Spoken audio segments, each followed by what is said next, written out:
ogtahay inay jiraan dad iyagoo dunida dul saaran loogu bushaareeyay jannada ayna ahaayeen 10 saxaabi. haddaba yaa ugu bushaareeyay yayse ahaayeen 10 saxaabi.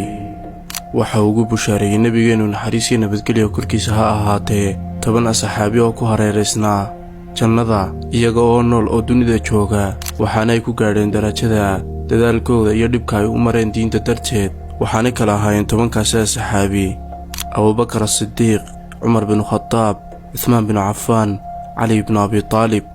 أفرتاسي oo ahaa khulafaa ur-raashidiinkii iyo 6 kale oo ahaa طلحة بن عبيد الله، زبير بن عوام، عبد الرحمن بن عوف، سعد بن أبي وقاص، سعيد بن زيد iyo أبو عبيدة عامر بن جراح. إلهي كرر عليه هذا دمانتودي.